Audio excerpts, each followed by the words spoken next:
여러분, 늙어도 은퇴 못하는 마처 세대를 아시나요? 부모를 부양하는 마지막 세대이자 자녀에게 부양받지 못하는 처음 세대라는 의미의 마처 세대는 1960년대생을 부르는 또 다른 이름입니다. 오늘날 60년대생은 우리나라 고령화의 충격을 본격적으로 받기 시작한 첫 번째 세대인데요. 아직 돈 벌고 있으면 성공이라는 말을 듣는 세대. 은퇴 후 창업도 해봤지만 코로나 직격탄을 맞은 세대. 은퇴 없이 일하는 노후, 그것이 최선의 노후 계획이라고 말하는 세대가 지금 1960년대생들의 현실입니다. 물론 고도성장기의 성공을 맛본 분들도 계시겠지만 평균적인 60년대생의 모습은 그리 아름답지는 않습니다. 그리고 현재 이 1960년대생들이 본격적으로 은퇴하기 시작했습니다. 이 세대의 인구 비율은 우리나라에서 가장 많은 860만 명으로 무려 전체 인구의 16.7%를 차지합니다. 고도성장의 주역이자 민주화를 이뤄낸 핵심적 세대인 이들은 세계에서 가장 가난한 나라 중 하나였던 대한민국이 선진국에 이르기까지 그 중심에 있었습니다. 그렇게 온 세계가 놀랄 만한 한강의 기적이라는 신화를 일구게 되었죠. 중년에 들어서는 부모 부양과 자녀 교육을 도맡아 이중고에 시달리지만 배고픈 시기도 견뎌냈던 강인함으로 그저 묵묵하게 열심히 살아오고 있는 세대가 바로 이 60년대생들입니다. 그리고 현재 이 60년대생들이 퇴직대열에 속속 합류하면서 열악한 재취업 일자리와 노후 준비 문제가 부각되고 있습니다. 대한민국은 유례없는 860만 명의 대규모 은퇴 집단을 맞이할 준비가 되어 있을까요? 또 고도성장의 주역인 이들에게는 은퇴 후 어떤 미래가 펼쳐질까요? 그래서 오늘은 우리 모두가 겪게 될 미래의 60년대생 앞에 펼쳐진 신노년의 현실과 노후 대비책에 대해 알아보고자 합니다. 영상 끝까지 시청하셔서 앞으로 맞이하게 될 나의 노후에 대해 재정비해보는 시간이 되셨으면 합니다. 우리나라 근로자가 직장에서 퇴직하는 나이는 평균 49.3세라고 합니다. 정년인 60세까지 일하는 경우는 10명 중 1명도 되지 않습니다.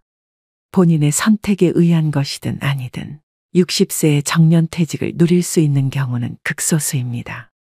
특히 50대 초반에 직장을 떠나 다시 취업하면 소득은 감소하는 반면 고정 지출은 계속 일어나게 되고 60대 중후반에 이르면 자산을 거의 다 사용하게 됩니다. 이후 20, 30년의 긴 세월을 견뎌내야 하는 것이죠. 이런 참담한 현실 앞에서 은퇴 이후 잠깐의 쉼도 허락받지 못한 사람들이 있습니다. 대기업에 다니다 중도 퇴사 후 사업에 도전했다 실패하고 최근 비정규직으로 13년째 일하며 야간에는 대리기사로 투잡을 하고 있다는 63년생 중년 남성 A씨. 일한 만큼 일당을 받을 수 있는 직업을 찾던 A씨에게 대리기사라는 일은 어쩔 수 없는 선택지가 되었습니다. 사업 실패로 고스란히 안게 된 많은 빚이 그의 노후에 커다란 짐덩이로 남게 되었습니다. 호사스러운 노후를 기대하지는 않았지만 지금처럼 고통스럽고 힘든 노후는 더더욱 생각지도 못했던 일이었습니다. 불경기가 계속되어 일주일에 하루도 쉬지 못하고 계속해서 길을 달리고 또 달리고 있습니다. 그를 힘들게 하는 것은 비단 이것만이 아닙니다. 아직도 끝나지 않은 부양의 몫도 감당해야 합니다. 자식들 대학교 학자금에 나이든 노모를 부양하는 것까지 모두 그의 어깨를 무겁게 하는 것들입니다. 이제는 집보다 대리기사 쉼터가 더 익숙하다고 말합니다. A씨는 은퇴 후 생활비를 계산해 보니 숨만 쉬어도 들어가는 최소한의 비용만으로 월 111만 원이 필요하다는 것을 알았습니다. 국민연금으로 100만 원 정도를 받지만 고정 지출만 더해도 수령하게 될 월 연금액을 훌쩍 뛰어넘습니다.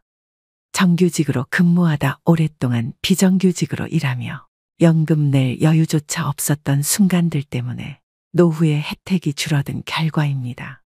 반면 동갑내기 B씨의 상황은 조금 다릅니다. 63년생 B씨는 노후자금 걱정이 없는 이른바 금태족입니다. 국내에서 유명한 전자회사에 근무하며 높은 연봉을 받아온 그는 2년 전에 퇴직했으나 그로 인한 충격은 적었다고 합니다. 그는 퇴직 전에 월 평균 생활비를 기준으로 80세까지는 매월 100% 정도, 또 80세 이후에는 매월 70%의 현금 흐름을 유지할 수 있도록 목표를 세웠습니다. 오전에는 영문소설 읽기 모임, 점심에는 요리 수업. 그가 이처럼 달콤한 노후를 보낼 수 있는 이유는 30년 이상 대기업에 근속하면서 차곡차곡 연금을 쌓아왔기 때문입니다. 국민연금, 퇴직연금, 개인연금의 3층 연금을 준비했고 주부인 아내도 국민연금에 이미 가입하여 연금 맞벌이에 성공한 것이죠. B씨 부부의 국민연금 예상 월 수령액은 약 300만 원입니다. 여러분은 둘 중 어느 모습으로 노후를 맞이하고 계신가요? 대부분의 5060 세대들은 노후 준비가 제대로 되지 않은 분들이 많으실 텐데요. 60년생들은 이전 세대를 사적으로 부양하는 동시에 자신의 노후도 책임져야 하고 또 입시 경쟁이 치열해지면서 후세대에 대한 지출이 이전 세대보다 훨씬 컸던 특징들이 있습니다. 재취업에 대한 부담 없이 여유로운 일상을 보내고 있는 금태족 B씨가 부러우신가요? 그런데 사실 이 B씨의 모습은 과거 1960년대생들이 당연한 미래로 꿈꿔왔던 노후입니다. 지난 1988년 복지국가를 표방하며 전격적으로 도입된 국민연금은 60년대생들이 그 혜택을 온전히 누리게 될 복지 1세대였죠. 하지만 그 혜택을 누릴 것으로 기대됐던 1960년대생들은 이미 대부분 직장을 떠났고 그런 행운은 소수만의 것이었습니다. 비정규직으로 일하며 박봉에 때론 부당한 해고까지 직장을 옮겨 다니느라 연금을 낼 여유조차 없었던 순간순간들. 그 젊음의 고달픔만큼 노후의 혜택은 쪼그라들었습니다. 23년도 국민연금 월 평균 지급액은 61만 7천 원이지만 노인 한 명이 기본적인 생활을 유지하기 위해 필요한 최소한의 비용은 123만 원으로 반도 안 되는 금액입니다. 이들 중 130만 원 이상 수급하는 비율은 단 5.1%밖에 되지 않습니다. 연금만으로 노후를 보장받기란 사실상 불가능에 가깝다는 소리입니다. 은퇴 전 소득의 약 40%를 보장하겠다는 국가의 약속은 실제로 절반밖에 이루어지지 않고 있습니다. 대다수에게 국민 용돈 수준만큼 돌려주는 국민연금의 셈법은 빈익빈 부익부라는 박탈감만 안겨주고 있는데요. 이 피눈물 나는 현실에 맞춰 세대들은 불안하고 초조하기만 합니다. 결국은 각자 도생해야 되고 복지 1세대라는 이름이 무색하게 60년대생들의 노후는 고단하게 흘러가고 있습니다. 당장 이번 달 생활비를 걱정해야 하는 끔찍한 현실에 60년대생들의 대부분은 재취업을 원하고 있습니다. 하지만 재취업도 녹록지 않습니다. 은퇴한 중장년들이 좋은 일자리를 구하는 것은 하늘의 별 따기 같은 일이 된 지 오래인데요. 60년생 최태수 씨는 은퇴를 미루기 위해 7개의 자격증을 취득했습니다. 그는 30년 동안 아이들을 키우고 가정을 꾸렸지만 아직도 그의 인생은 끝나지 않았습니다. 정년을 맞이했지만 앞으로의 길은 막막할 뿐입니다. 인터넷 검색을 통해 자격증 취득이 노후 준비의 한 방법임을 알게 되었습니다. 7개월 전 취업에 성공했지만 그는 지금 8개월짜리 초단기 근로자로 일하고 있는데요. 이제 나이가 60이 넘으니까 찾는 사람이 없어요. 구직 지원서도 많이 내보고 해봐도 그게 안 되더라고요. 다음 직장은 어디가 될지 또 어떻게 준비해야 할지에 대한 불안이 계속 따라다닙니다. 50대가 재취업에 성공하는데 평균 14개월 정도 걸리고 더 나이가 들수록 재취업에 소요되는 기간은 배로 늘어난다고 합니다. 취업이 된다 해도 더 열악한 노동시장에서 일을 할 수밖에 없습니다. 그래서 수많은 은퇴자들이 재취업을 포기하고 어쩔 수 없이 퇴직금 및 노후 자금으로 창업에 뛰어들게 되는데요. 하지만 안타깝게도 5년 뒤 폐업률이 66%나 됩니다. 겁없이 뛰어든 은퇴 후 창업은 노후의 불안정성을 더 가중시키는 격이죠. 60년대생들은 말합니다. 이러한 현실이 언제까지 지속될지 모른다는 것이고 언제든 몸이라도 아프게 되면 이 일도 더 이상 할 수 없게 될까봐 걱정이 된다는 것입니다. 지금까지 남들처럼 성실히 앞만 보고 달려왔는데 무엇이 잘못된 것일까요? 왜 은퇴한 지금까지도 하루 편히 쉴 수 없고 힘든 삶을 살아야 할까요? 은퇴하면 지금보다는 조금 편안해진 삶을 살 수 있을 거라는 기대감으로 달려왔지만 그러한 기대조차 사치가 되어버린 지금의 현실을 어떤 누구에게 잘못을 물을 수 있을까요? 1960년대생들이 다시 과거로 돌아간다고 하더라도 노후 준비를 할 수 있었을까요? 대한민국 발전의 주역이었던 5060 세대의 불행한 노후를 막기 위해 은퇴 이후 정말 주의하셔야 될 3가지에 대해 알려드리겠습니다. 이미 은퇴하신 분들도 또 곧 은퇴를 하실 분들도 꼭 명심하셔야 될 내용들입니다. 첫 번째는 준비 안 된 창업은 절대 하시면 안 됩니다. 그만큼 창업에는 신중하라는 말인데요. 노후가 불안한 대부분의 분들 중에는 은퇴 후 목돈을 투자해서 음식점 같은 창업을 했다가 잘 안 된 분들입니다. 대부분의 사람들은 창업 아이템이 독창적이지 못하고 벼락치기로 준비하다 보니 쉽게 의지하는 것이 바로 프랜차이즈입니다. 한 집 건너 한 집이 치킨집 커피숍이 된 이유이지요. 더 큰 문제는 이처럼 창업률이 높은 업종이 폐업률도 높다는 점입니다. 은퇴 후 창업은 자아 실현이나 꿈을 이루기 위한 경우도 있겠지만 대부분은 생계가 목적입니다. 노후 자금인 목돈을 남은 인생을 위해서 한 번에 승부를 건다는 것은 남은 인생을 모두 베팅하는 것과 같다고 생각됩니다. 퇴직금에 은행 대출까지 받아서 창업한 경우라면 단 한 번의 실패로도 끔찍한 결과를 초래할 수 있습니다. 즉 빚의 허덕이는 비참한 노년기를 보내게 될 수도 있습니다. 창업 후 5년 생존율이 약 20%라고 하니 현실의 벽이 얼마나 높은지 알 수 있습니다.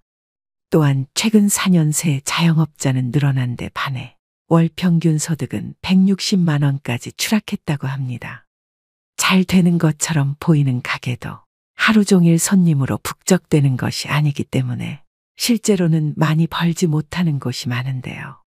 젊어서는 그 돈 날려도 다시 일어설 시간이 있지만 우린 맨 땅에서 다시 시작하기엔 남은 시간이 너무 빠듯합니다. 은퇴 후 마냥 놀 수는 없으니 뭐라도 빨리 하고 싶은 마음은 10분 이해하지만 그렇다고 무작정 사업을 시작하시면 절대 안 됩니다. 창업은 취업보다 훨씬 더 많은 준비와 리스크가 높다는 것을 명심하셔야 됩니다. 두 번째는 노후 파산 피하려면 자식부터 끊으셔야 됩니다. 자식 키우느라 노후에 재정이 바닥난 부모들은 결국 이런 하소연을 합니다. 안 주면 맞아 죽고 밥만 주면 쫄려서 죽고 다 주면 굶어 죽는다고 말이죠. 웃자고 한 이야기로 생각할 수 있지만 씁쓸한 마음도 드는 것이 사실인데요. 은퇴 후에 자녀들의 노예가 되어서 벌벌 떠는 부모들이 많습니다. 통상 노년에 불행해지는 사람들의 면면을 보면 주로 자녀와 관련된 것들이 많습니다. 세상에는 수많은 속임수가 있지만 알고도 속고 모르고도 속는 것이 자식에게 속는 것입니다. 가진 돈을 자식에게 전부 털어서 학비와 생활비, 사업자금, 결혼자금까지 대줍니다.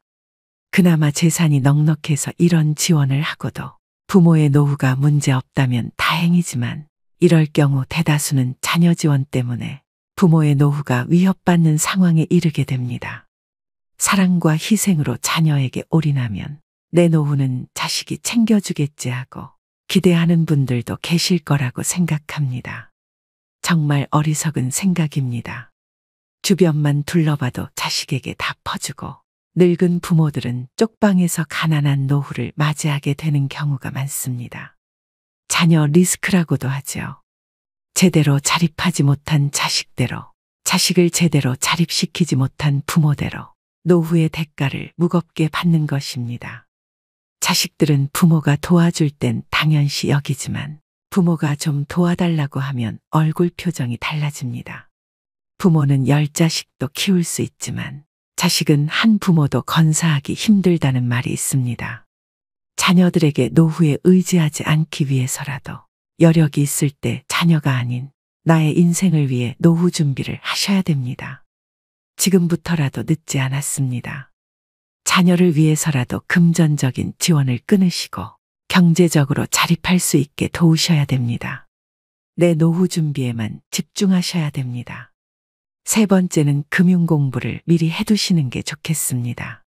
은퇴 준비를 미리 하셔서 행복한 노후를 맞이할 수 있습니다. 그 조건에는 금융 공부가 필수입니다.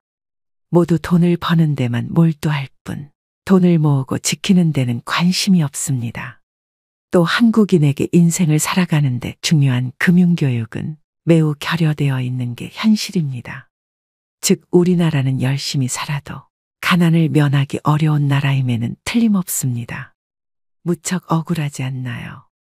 분명히 자신의 삶을 돌아보면 일만 한 것 같은데 그 결과가 노후 빈곤이라니요. 오직 노동을 통해서만 돈을 번 사람은 노동을 못하게 되는 순간 소득 빈곤층으로 전락하게 됩니다. 가난을 면하기 위해서 열심히 사는 것은 당연한 것이고 국민 한 사람 한 사람이 자신을 위해서 돈 그 자체에 대해 공부를 해야 노후 빈곤에 빠지지 않게 되는 겁니다.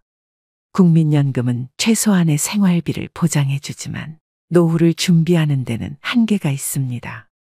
최근 사회적 변화와 노후에 대한 우려를 고려할 때 국민연금 외에도 사적연금 준비가 필요합니다. 따라서 사적연금인 퇴직연금, 연금저축, ISA 등을 고려해야 하는데요. 자발적인 가입으로 국민연금 수령액을 보완하고 더 안정적인 노후 생활을 위한 자금을 마련할 수 있습니다. 개인의 선택에 따라 투자 방식과 금액을 조절할 수 있어 더욱 유연하게 자금을 운용할 수 있습니다. 즉 퇴직연금, 연금저축 등은 국민연금에 비해 높은 소득 대체율을 제공하여 안정적인 노후를 보장하게 됩니다. 아무리 많이 배우고 열심히 살아도 돈을 모르고 열심히 일만 하면 그 결과는 뻔한 것이죠. 국가가 나의 노후를 책임질 걸 기대하기 전에 여러분들은 자기 노후는 자기가 책임진다는 생각을 가져야 합니다. 오늘의 영상 어떠셨나요? 워렌 버핏은 이렇게 말합니다. 오늘 누군가가 그늘에 앉아 쉴 수 있는 이유는 오래전에 누군가가 나무를 심었기 때문이다. 이처럼 미래를 위해 지금부터 작은 것이라도 노력하고 실천하여 나만의 안정적인 그늘을 만들어 행복한 노후를 맞이하셔야 됩니다. 초고령 사회까지는 앞으로 3년. 골든타임이 얼마 남지 않았습니다. 누구나 노인이 됩니다. 하지만 행복한 노인은 늙지 않는다고 합니다. 인생이 막은 거대한 목표, 성취감을 추구하는 방식이 아닌 내려놓는 것임을 깨닫고 나만의 삶을 추구하는 시기가 되셨으면 좋겠습니다. 여러분들의 행복한 노후를 기원하겠습니다. 오늘도 노후의 지혜와 함께 해주셔서 감사드립니다.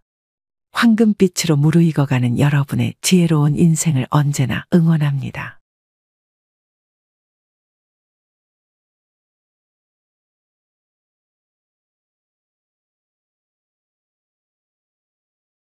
살다 보면 어떤 일이든 후회가 남기 마련입니다. 미리 알았더라면 후회를 덜 남길 수 있었을까요? 인생의 후반기를 보내고 있는 60대, 70대들은 그들이 지금껏 살아온 발자취 곳곳에서 후회를 발견한다고 합니다. 또 사람들은 죽기 직전 많은 깨달음을 얻는다고 합니다. 저마다 다른 삶을 살았던 사람들이지만 놀랍게도 후회하는 것은 거의 비슷하다고 하는데요. 사람들은 삶이 끝나갈 때쯤 돼서야 자신의 인생을 명확하게 돌아볼 수 있다고 합니다. 인생을 후회 없이 사는 사람은 아마 없을 것입니다. 인생은 고해라고 했듯이 고통과 번민 속에서 성장하고 늙어가는 것이죠. 그렇다면 인생 선배들이 가장 후회하는 것들은 무엇일까요? 오늘은 우리보다 조금 앞서 이 길을 지나가신 6, 70대 인생 선배들의 99%가 땅을 치고 후회한다는 10가지에 대해 말씀드리겠습니다. 오늘의 영상으로 자신의 지나온 인생을 돌아보고 또 남은 인생은 보다 기쁘게 살아가시길 바랍니다. 첫 번째, 저축을 많이 하지 못한 것. 은퇴 후 가장 큰 고민은 경제적인 어려움입니다. 고정 수입은 줄어들지만 지출은 계속해서 발생되는데요. 은퇴 직후에는 여행을 떠나거나 평소 하고 싶었던 취미 활동을 하는 등 나를 위한 재량적 지출을 많이 하게 됩니다.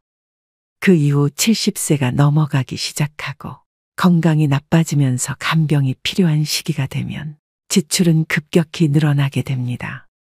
그 외에도 자녀 지원비, 경조사비 등 각종 지출은 늘어가는 탓에 생활고에 시달릴 수 있습니다. 인간의 수명이 늘어나면서 노후 생활 기간도 덩달아 늘어났습니다. 그만큼 준비해야 할 돈도 많아졌다는 뜻이죠. 그러나 한정된 소득과 재산을 갖고 노후를 준비하기란 여간 어려운 일이 아닐 것입니다. 주식이나 부동산 투자 등 다양한 재테크 방법이 있지만 노후에는 내가 가진 자산을 지키기만 해도 성공한 것입니다. 즉, 저축은 그 어떤 것보다 안전한 보험장치라고 생각되는데요. 준비되지 않은 투자 실패로 빈털터리가 되어 노후에 허우적거리는 것보단 통장에 저축된 돈이 있으면 안정감을 찾을 수 있고 좀 더 여유로움을 가질 수 있습니다. 그렇기 때문에 노후 자금을 마련하는 데 있어 더욱 절약과 저축이 중요하다고 할 수 있습니다. 이처럼 젊은 나이에 저축을 하지 않으면 은퇴 이후 큰 고난을 겪게 될 수 있습니다. 두 번째, 배우자에게 잘하지 못한 것. 배우자는 평생을 함께할 반려자입니다. 60대가 되어서도 70대가 되어서도 배우자가 옆에 있다면 그야말로 그것 자체가 천복입니다. 자식들 당연히 소중하죠. 그런데 지금 내가 당장 아프거나 불편하면 누가 가장 먼저 달려와서 진심으로 나를 걱정해주고 보살펴줄까요? 저도 나이가 들어보니 뭐니 해도 배우자가 최고입니다. 그러나 우리는 상대방의 소중함을 쉽게 간과해버리고는 합니다.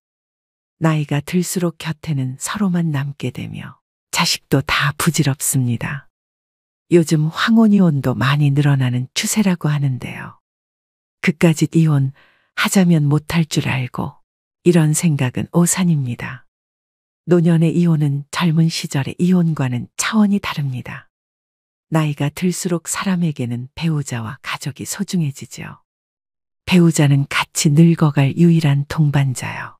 가족은 자신의 삶은 증명해주는 증거이기 때문입니다. 젊은 시절에는 이혼을 해도 새로운 사람을 만나 가정을 이룰 수도 있지만 황혼이혼의 경우 그런 일이 쉽지만은 않습니다. 결국 대부분 혼자 쓸쓸하게 늙어가는 비참한 결과만 초래될 뿐입니다. 내 남편, 아내에게 후회하지 말고 배우자에게 최선을 다하며 앞으로의 노후를 그려나가셔야 됩니다. 세 번째, 건강을 소홀하게 한 것. 건강이 중요하다는 사실을 모르는 사람은 없습니다. 하지만 젊어서는 그것을 잘 모르고 자기의 몸을 혹사시키지요. 그거 하나 한다고 건강해지겠어? 하고 무심히 지나쳤던 습관들이 사실은 평생 건강을 지키는 열쇠입니다. 사람은 누구나 오래 살기를 꿈꿉니다. 하지만 오래 산다고 다 행복할까요? 몸이 불편해 오랫동안 침대에 누워서 보내야 한다면 또 노후에 소일거리를 찾지 못해 집에서 온종일 텔레비전이나 보며 지낸다면 그것이 행복하다고 할 수 있는 것일까요? 긍정적인 장수는 본인도 행복하고 가족들도 즐겁지만 부정적인 장수는 본인도 고통스럽고 가족도 힘들게 합니다. 중요한 것은 얼마나 오래 사느냐가 아니라 얼마나 건강하게 사느냐입니다. 건강을 유지하기 위해서는 규칙적인 운동과 올바른 식습관을 유지하는 것이 중요합니다.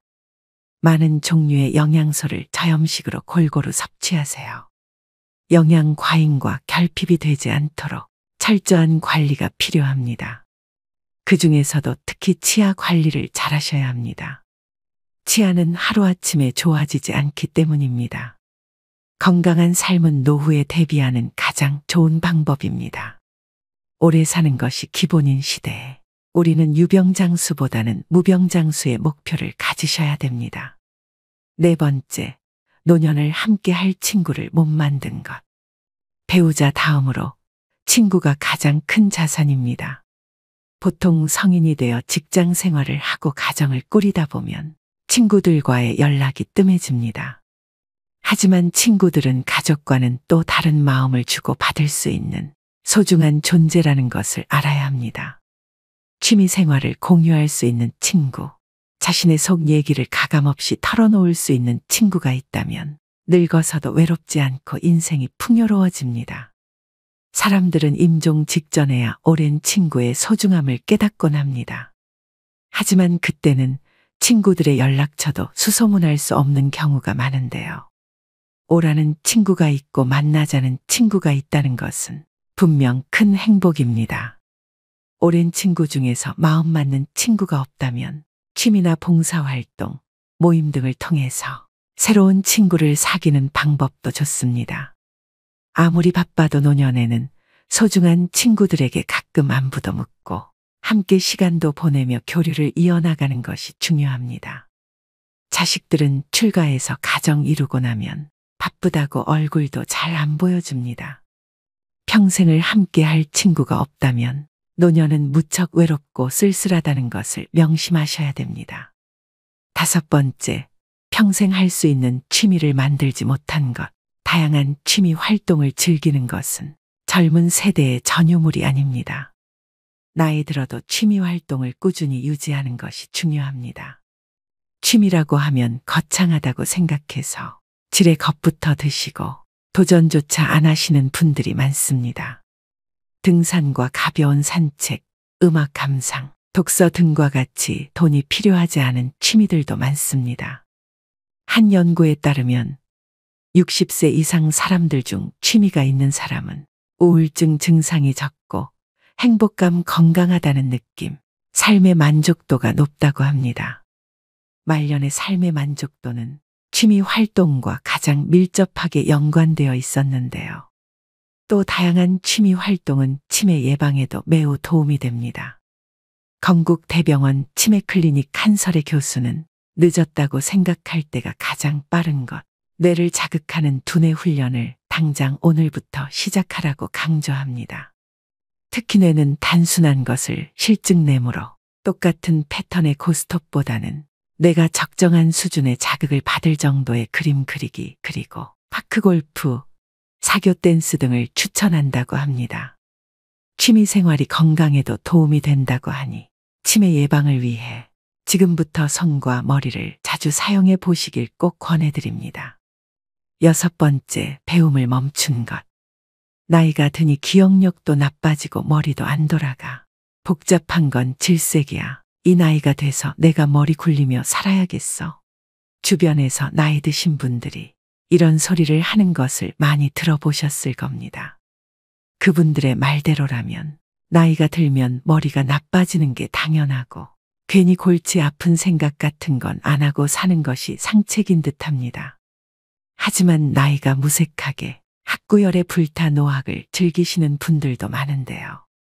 6, 70대에 공부하는 것은 지난 삶이 바빠서 하지 못한 공부를 하거나 여생에 필요한 지식을 습득하는 경우도 있고 또 단순히 시간을 보내는 한가로운 독서도 있습니다. 요즘에는 70대 이상의 노인들도 컴퓨터를 배우고 새로운 도전에 나서고 있습니다. 뇌과학자들의 연구에 따르면 인간의 뇌 용량은 아주 커서 평생 절반도 사용하지 못한다고 합니다. 결국 늙어서 머리가 나빠진다는 것은 노력하지 않는 사람들의 변명에 불과한데요. 그런데도 우리는 수많은 변명을 방패 삼아 새로운 무언가를 배우려 하지 않습니다. 하지만 그러기엔 우리에게 남겨진 인생이 너무나 깁니다.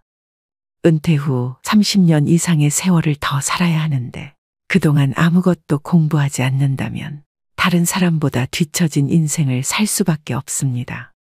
특히 노년의 배움은 뇌를 지키는 가장 좋은 수단이기도 합니다. 뇌는 사용하면 할수록 노화가 더디게 진행됩니다. 따라서 노후의 건강을 지키기 위해서도 배움은 필수입니다. 7번째, 연금과 보험을 들지 못한 것. 노년기에는 뜻하지 않게 목돈이 들어가는 경우가 많습니다. 대부분 건강과 관련된 비용입니다. 60년대생들이나 그 이전에 태어난 사람들에게는 노후 준비에 대한 접근 방식이 현대의 젊은 세대와는 다르게 해야 한다는 건데, 노후 준비 시간이 상대적으로 적다는 점을 감안하여 고령자를 위한 특화된 투자 상품을 찾아볼 필요가 있습니다. 예를 들어 안정적인 수익률을 제공하는 연금 상품이나 저위험 투자 상품 등을 활용할 수 있습니다. 국민연금으로 쌀을 사고, 퇴직연금으로 반찬을 사고, 개인연금으로 편히 살 생각을 하라. 투자 전문가들이 연금을 두고 하는 말입니다. 이 말에서 알 수 있듯이 노후를 위한 연금 투자는 개인연금으로 완성됩니다. 국민연금과 퇴직연금만으로는 우리가 원하는 노후가 아닌 먹고 사는 생활만 가능한 노후가 될 뿐입니다. 안락한 여생을 위해서는 개인연금으로 우리의 곳간을 차곡차곡 채워나가야 합니다. 또한 투자에 대한 전문적인 조언을 받기 위해 금융 전문가의 도움을 청하는 것도 좋은 방법입니다.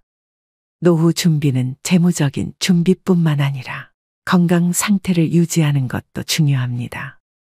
이는 의료비 부담을 줄이는 데 도움이 될 뿐만 아니라 더 나은 삶의 질을 유지하는 데도 기여합니다. 한 살이라도 어릴 때부터 경제와 재테크에 관심을 갖는 게 중요한데, 이제는 선택이 아닌 필수인 시대인 것 같습니다. 이러한 돈을 아깝다고 생각하기보다 준비를 한다고 생각해야 합니다. 8번째, 내 인생에 더 도전하고 여행을 많이 다니지 못한 것. 그때 했어야 했는데, 그때 그 시절에 나만이 할 수 있었던 일이나 도전이 있었을 것입니다. 대부분의 사람들이 평생 살아오면서 가장 후회하는 것 중 하나가 도전을 하지 않았던 사실이라고 답했습니다. 이어 여행을 떠나지 않았던 사실을 안타까워했습니다. 자식 키우고 회사 일을 하느라 여유가 없었을 것입니다. 그래도 다른 돈을 아껴서 시간을 내서라도 여행을 떠나라고 인생 선배들은 조언합니다. 여행은 단순히 휴가나 오락으로 즐기는 것이 아니라 노후 생활을 더욱 풍요롭게 만들고 의미를 부여하는 과정이라고 할 수 있습니다. 건강과 사회적 연결성, 평화로운 노후를 위한 중요한 사항이라고 할 수 있으며, 여행은 훗날 회상할 수 있는 좋은 추억을 마련해 놓는 셈입니다. 9번째, 일기를 쓰고 기록을 남기지 못한 것. 은퇴한 나를 생각해 보면 자신이 살아온 인생이 덧없이 느껴질 때도 있습니다. 그럴 때 평생 자신이 걸어온 발자취를 돌아보고 정리하는 것이 필요합니다. 그렇게 하기 위해서는 젊어서부터 기록을 남기는 습관이 필요합니다. 일기를 매일 쓰라고 말하는 것은 아닙니다. 다만 틈틈이 기록하고 사진 등을 남겨놓으면 나중에 자신의 삶을 정리하는 데 도움이 될 것입니다. 10번째, 자식과 대화를 많이 하지 못한 것. 자식들과 평소에 대화를 많이 하지 않았다면 노년의 소중한 친구 하나를 잃는 셈입니다. 늙고 병들면 자식들에게 의지하게 됩니다. 자식과 친밀한 관계를 유지해야 후회 없는 자식 농사를 했다고 느낄 수 있을 것입니다. 뿐만 아니라 자식과 건강한 유대감을 형성하는 것은 노년의 정신적 안정감에도 도움을 줍니다. 자녀들과 진정으로 소통하지 못했다면 노년이 불행할 것입니다. 여러분 어떠신가요? 사람들이 죽을 때 가장 후회하는 것들을 보면 평소 우리가 갈망하는 사회적 성공이나 재물에 대한 것은 없습니다. 사람들이 하는 후회 모두 우리가 평소에 스스로를 조금만 돌아보면 쉽게 할 수 있는 것들입니다. 여러분들의 인생에서 후회되는 것들은 무엇이 있나요? 그리고 훗날 후회하지 않기 위해 어떤 노력을 하고 계신가요? 시간은 지금도 계속 흐르고 있고 우리는 언제가 될지 모르는 우리의 마지막 날을 향해 매일 걸어가고 있습니다. 진정으로 내 마음에 따르는 사람으로 살아가고 있는지, 타인의 시선에 따르는 삶을 살고 있지는 않은지, 일에만 몰두하여 소중한 내 가족과 친구들에게 소홀하지는 않았는지 한번 돌이켜 보시기 바랍니다. 죽음을 앞둔 사람들은 숨길 것이 없습니다. 그들의 인생이 오롯이 담긴 말이기 때문에 호소력이 큽니다. 책을 아무리 많이 읽어도 체험하지 못했다면 그 사람의 말에는 설득력이 없습니다. 그런데 인생의 모진 굴곡을 겪은 사람이나 노인이 충고를 한다면 어떤 책보다도 큰 울림을 줍니다. 우리는 건강할 때 늘 건강하리라 착각하지만 늙으면 아프고 병들기 마련입니다. 그리고 인간은 누구나 죽습니다. 육체적인 고통은 참는다 하더라도 인생을 후회하게 하는 정신적인 고통은 의사도 어쩌지 못합니다. 그래서 인생 선배들의 충고는 값집니다. 오늘의 영상이 여러분들의 행복한 노후 설계에 도움이 되셨길 바랍니다. 또 구독자분들 오래오래 무병장수하시며 후회 없는 노후를 만들어 나가시길 간절히 기원합니다. 지금껏 쉼없이 달려온 여러분들의 마음에 위로가 되는 좋은 글 하나 소개해 드리겠습니다. 살면서 중요한 말은 여기 지금이다. 나는 의대 교수였다. 79세의 노인이다. 정신과 전문의로 50년간 15만 명의 환자를 돌보고 학생들을 가르쳐왔다. 퇴직 후 왼쪽 눈의 시력을 완전히 잃었다. 당뇨병, 고혈압, 통풍, 허리디스크, 관상동맥 협착, 담석 등 7가지 중병과 고달픈 스트레스를 벗삼아 어쩔 수 없이 살아가고 있다. 한쪽 눈으로도 아침이면 해를 볼 수 있고 밤이 되면 별을 볼 수 있다. 잠이 들면 다음날 아침에 햇살을 느낄 수 있고 기쁨과 슬픔과 사랑을 품을 수 있다. 남의 아픔을 아파해 줄 수 있는 가슴을 가지고 있다. 세상을 원망할 시간이 없다. 지팡이 짚고 가끔 집 밖으로 산책을 했다. 한쪽 눈이지만 보이는 것만 보아도 아름다운 것이 많았다. 지금은 다리에 힘이 없어 산책이 어렵지만 계절이 바뀔 때마다 보이는 앞산 숲의 색깔이 아름답다. 감사하다. 인생이란 바로 여기와 지금이다. 행복을 느낄 시간과 공간과 사람은 바로 지금이다. 지금 여기에서 함께 하는 사람들과 어울려 한 번이라도 웃으며 이야기를 나눌 수 있는 데가 바로 즐거움이다. 살아보니까 그렇다. 뇌 속에서 행복을 만드는 물질은 엔돌핀이다. 엔돌핀은 과거의 행복한 추억 때문에 생기는 게 아니다. 지금 내가 즐거워야 엔돌핀이 형성된다. 사람이 어떻게 늘 행복하기만 하느냐고 묻는 이들도 있다. 그런 이분법적인 생각에서 벗어나야 한다. 어제 죽은 사람들이 하루라도 더 살기를 원했던 그 소중한 시간에 나는 오늘을 살고 있다. 괴롭고 슬퍼도 한 가닥 희망을 만들어 보자. 살아있음이 즐겁고 만날 수 있음에 감사하자. 지나간 세월은 어렵게 살았더라도 다 행복했던 거라고 나이 든 사람들은 이야기한다. 왜냐하면 사람은 누구나 짜릿하게 행복한 시간이 있었다. 사람은 그 추억으로 사는 것 같다. 괴로움을 겪어봐야 행복할 줄 안다. 인생살이 살면서 오늘 지금 여기가 제일 중요하다라는 말이 맞는 말 같다. 아내 없이 살아보니까 있을 땐 몰랐는데 젓가락 한쪽이 없어진 거야. 있을 때 잘해라는 말을 많이 들었는데 그럼 어떻게 살아야 할까? 우리 장인이 하신 말씀인데 나에게 주어진 대로 감사하면서 받아들이면 다 보여. 행복의 답은 바로 지금 여기 내 가슴에 담겨 있다. 고개 들어 저 멀리 하늘을 한번 보자. 마지막으로 어느 부자 노인의 유언장을 들려드리면서 오늘의 영상 마무리하겠습니다.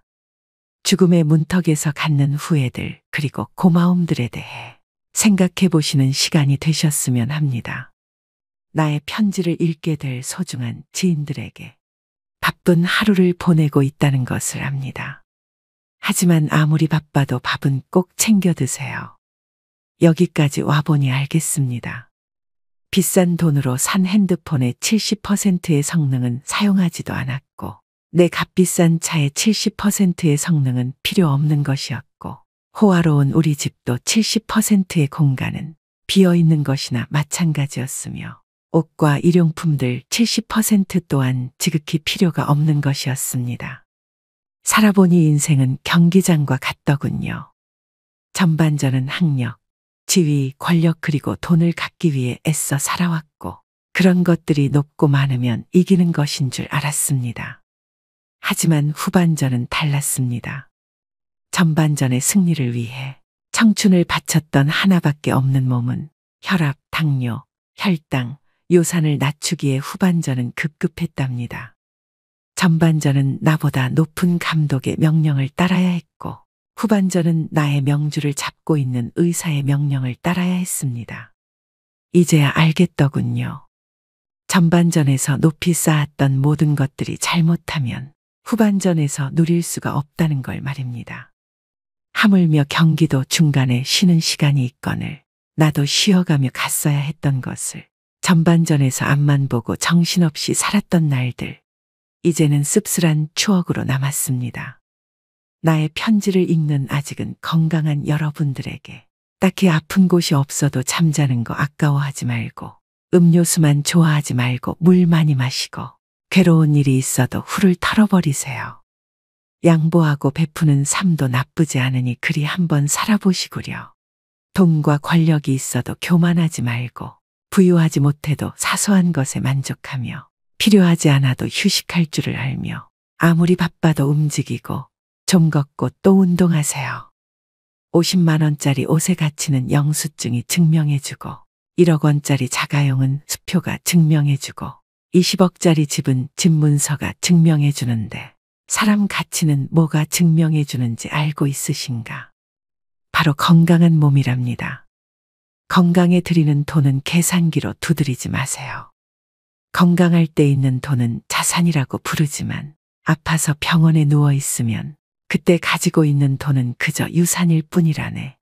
세상에 당신을 위해 차를 몰아줄 기사는 얼마든지 있고 당신을 위해 돈을 벌어줄 사람도 얼마든지 있다. 하지만 당신 몸을 대신에 아파줄 사람은 결코 없답니다. 물건을 잃어버리면 다시 찾거나 사면 그만이지만 영원히 되찾을 수 없는 것은 하나뿐인 생명이라오. 내가 여기까지 와보니 돈이 무슨 소용이 있는가. 내가 죽으면 나의 호화로운 별장은 내가 아닌 누군가가 살게 되겠죠. 내가 죽으면 나의 고급차 열쇠는 누군가의 손에 넘어가게 되겠죠. 많은 재물의 욕심은 나를 그저 탐욕스러운 늙은이로 만들어버렸다네. 내가 한때 자랑으로 알고 쌓았던 많은 것들인 돈, 권력, 지위가 이제는 그저 짐에 불과할 뿐.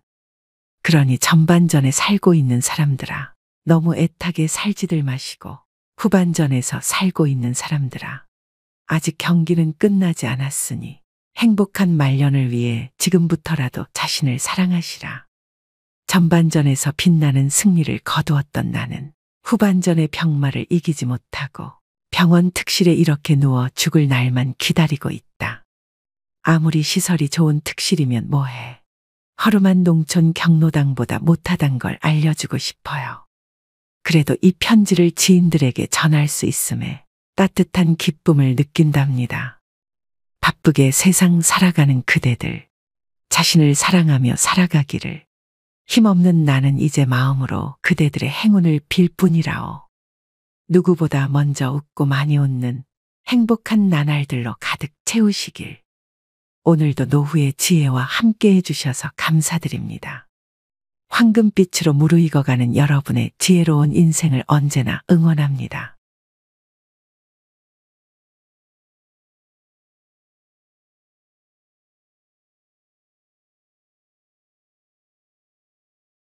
여러분, 새해의 첫 보름달이 뜨는 정월대 보름은 우리 세시풍 속에서 설날만큼이나 중요한 날로 여겨져 왔습니다.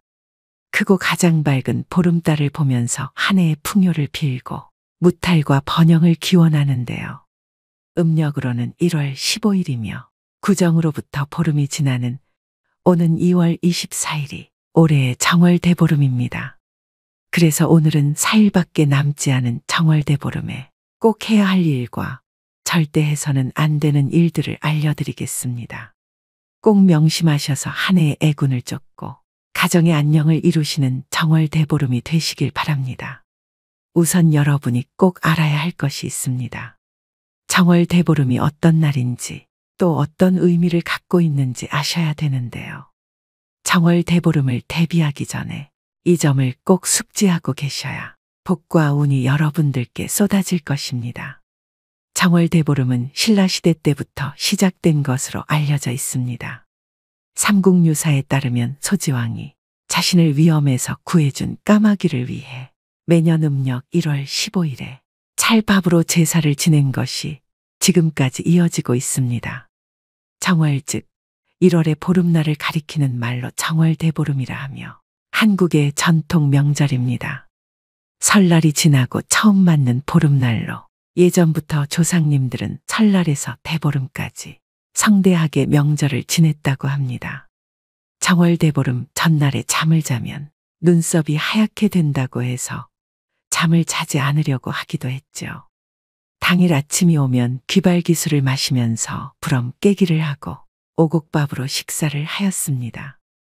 밤이 찾아오면 달집 태우기와 쥐불놀이를 하면서 한 해 농사의 풍년을 기원하기도 하였습니다. 또한 정월대보름에는 한 해의 계획을 세웠는데 이 과정에서 한 해의 운수를 점치기도 했습니다.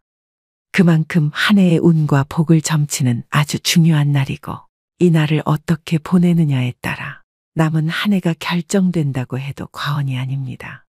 올해의 운과 복이 결정되는 이런 중요한 날인 정월대보름에 꼭 해야 할 것들과 무조건 피해야 할 일을 알려드릴 테니 영상 끝까지 시청하시고 실천하시기 바랍니다. 정월대보름에는 이것을 꼭 하셔야 여러분 가정에 복이 쏟아지고 재물과 번영이 함께 할 것입니다. 바로 시작하겠습니다. 첫 번째로 오곡밥이나 약밥을 나물과 함께 반드시 드셔야 됩니다.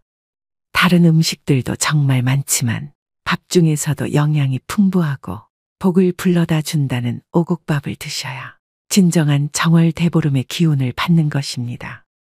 또 정월대보름은 음기가 가득한 날이니 오곡밥을 드시는 것으로 음양의 조화를 맞춰 운이 트이게 할 수 있는 것이죠.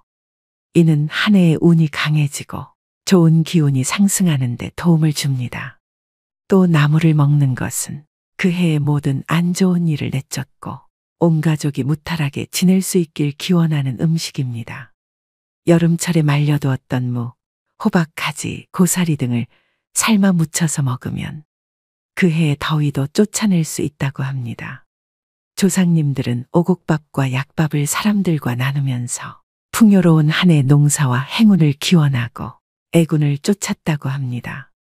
여러분도 정월대보름날 주변 사람들에게 맛있는 식사를 대접하면 나에게 더 큰 복으로 돌아올 수 있으니 소중한 사람들과 함께 식사를 하며 즐거운 시간을 보내도록 하세요. 두 번째는 정월대보름에는 꼭 달맞이를 하셔야 합니다. 정월대보름의 달빛은 질병과 애군을 떨쳐내는 힘이 있어 정월대보름에 달맞이를 하시면 큰 풍파 없이 안정적인 한 해를 보낼 수 있습니다. 안정을 상징하는 음기가 가득한 날이 바로 정월대보름입니다. 음기라고 하면 안 좋은 거라고 생각하실 겁니다. 하지만 무조건 나쁜 것이 아닙니다. 양기가 있으면 음기가 있고 이 두 가지가 조화를 이루어야 우리 인생의 복과 번영이 함께하는 것입니다. 안정이 없이 발전과 번영만 하게 된다면 어떻게 될까요? 일평생 양기만 가득하다면 그 인생은 불행한 것입니다. 그래서 안정을 뜻하는 음기를 충전하는 것이 그만큼 중요한 것입니다. 그래서 우리 조상들은 매년 정월대보름에 달맞이를 하셨던 것입니다. 달은 운기를 상징하고 이날 달을 가장 먼저 본 사람은 1년 내내 운수가 길하고 소원을 들어준다고 합니다. 2월 24일 정월대보름에는 저녁 식사를 일찍 마치시고 보름달을 보며 소원을 꼭 빌어보시길 바랍니다.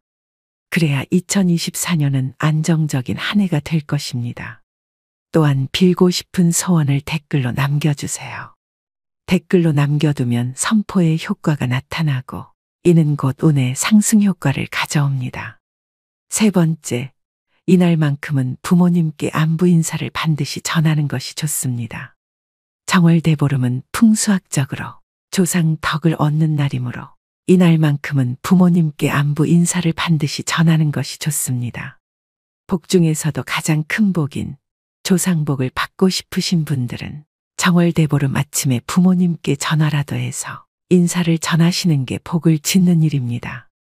부모님이 돌아가셨다면 돌아가신 부모님을 생각하며 부모님 감사합니다. 올 한해도 무탈하게 부디 살펴주세요. 라고 잠시 묵념하는 시간을 갖는 것도 도움이 됩니다.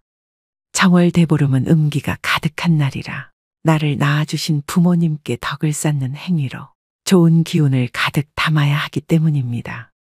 따라서 이날만큼은 부모님께 안부를 전하셔야 1년 내내 무탈하고 하는 일이 잘 풀리게 되어 운대를 탈 수 있는 것이죠. 또 대보름을 긍정적으로 보내야만 1년 내내 길한 운수를 갖게 될 수 있다는 점을 꼭 명심하시고 이날은 억지로라도 웃으면서 가족들에게 아침 인사를 하는 것이 한 해의 운을 지키는 최고의 수단입니다. 다음으로 정월대보름에 절대 하지 말아야 할 행동 2가지를 말씀드리겠습니다. 꼭 명심하셔서 애군을 예방하셔야 됩니다. 첫 번째, 이날만큼은 찬 음식을 드시면 안 됩니다.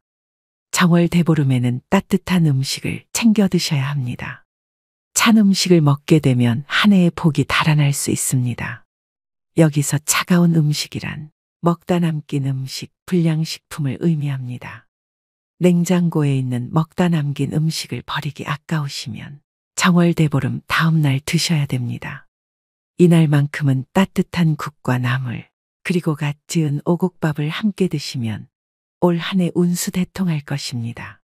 2번째, 정월대보름에는 절대 가족 친지들과 다투시면 안 됩니다. 이날 다툼이 있으면 안 좋은 기운이 1년 내내 미치게 됩니다. 특히 음기가 강한 날이라 대보름에 가족 친지들과 다툰다면 그 찜찜한 기분과 불안한 기운이 1년 내내 남아있게 됩니다. 이것은 1년 동안 크고 작은 다툼이 계속해서 일어날 수 있다는 의미이기도 합니다. 서로 감정이 상하는 일이 있어도 넓은 아량으로 너그럽게 용서하고 넘어간다면 올해도 만사형통하실 겁니다. 다시 한번 말씀드립니다. 어떤 일이 있어도 언성을 높이시면 안 됩니다. 그 행위 자체가 올해의 내 복을 모두 가져가세요라고 하는 꼴입니다. 정월대보름엔 가족들과 웃으며 기분 좋게 시작하시고 대신 덕담을 많이 해주세요. 덕담은 상대를 복되게 하고 전달된 복이 더 커져서 결국엔 나의 대운으로 크게 들어올 것입니다. 모든 일은 말하는 대로, 행동하는 대로 이루어집니다. 이것은 인생의 이치입니다. 오늘의 영상 어떠셨나요? 4일 앞둔 정월대보름을 어떻게 잘 보내셔야 될지 감이 잡히셨을 텐데요. 무엇이든지 조심해서 나쁠 것이 없습니다. 돈 드는 것도 아닙니다. 간단한 방법으로 올 한 해의 복과 번영을 빌 수 있다면 이 얼마나 남는 장사입니까? 요즘엔 예전만큼 정월대보름을 중요시하는 분위기는 아니지만 올해 다시 한번 그 의미를 잘 새기시고 복을 이어받으셔야 됩니다. 다시 한번 정리해드립니다. 정월대보름에 꼭 해야 할 일 3가지. 첫째, 오곡밥 또는 약밥과 함께 나물을 드세요. 둘째, 달맞이를 하셔서 음기를 충전하세요. 셋째, 정월대보름 날 아침 부모님께 안부 인사를 꼭 전하세요. 정월대보름에 무조건 피해야 할 일 2가지 중 첫 번째, 찬 음식 즉 남은 음식을 드시지 마세요. 2번째, 절대 가족 친지들과 다투지 마세요. 오늘 말씀드린 정월대보름에 지켜야 할 것 꼭 명심하셔서 여러분의 한 해가 정월대보름달처럼 풍성하고 밝게 빛나기를 기원합니다. 모두 풍요롭고 복된 정월대보름 보내시길 바랍니다. 중요한 내용이니만큼 다시 한 번 더 들으시면서 꼭 숙지하시길 바랍니다. 첫 번째로 오곡밥이나 약밥을 나물과 함께 반드시 드셔야 됩니다. 다른 음식들도 정말 많지만 밥 중에서도 영양이 풍부하고 복을 불러다 준다는 오곡밥을 드셔야 진정한 정월대보름의 기운을 받는 것입니다. 또 정월대보름은 음기가 가득한 날이니 오곡밥을 드시는 것으로 음양의 조화를 맞춰 운이 트이게 할 수 있는 것이죠. 이는 한 해의 운이 강해지고 좋은 기운이 상승하는 데 도움을 줍니다. 또 나물을 먹는 것은 그 해의 모든 안 좋은 일을 내쫓고 온 가족이 무탈하게 지낼 수 있길 기원하는 음식입니다. 여름철에 말려두었던 무, 호박, 가지, 고사리 등을 삶아 무쳐서 먹으면 그 해의 더위도 쫓아낼 수 있다고 합니다. 조상님들은 오곡밥과 약밥을 사람들과 나누면서 풍요로운 한 해 농사와 행운을 기원하고 애군을 쫓았다고 합니다. 여러분도 정월대보름날 주변 사람들에게 맛있는 식사를 대접하면 나에게 더 큰 복으로 돌아올 수 있으니 소중한 사람들과 함께 식사를 하며 즐거운 시간을 보내도록 하세요. 두 번째는 정월대보름에는 꼭 달맞이를 하셔야 합니다. 정월대보름의 달빛은 질병과 애군을 떨쳐내는 힘이 있어 정월대보름에 달맞이를 하시면 큰 풍파 없이 안정적인 한 해를 보낼 수 있습니다. 안정을 상징하는 음기가 가득한 날이 바로 정월대보름입니다. 음기라고 하면 안 좋은 거라고 생각하실 겁니다. 하지만 무조건 나쁜 것이 아닙니다.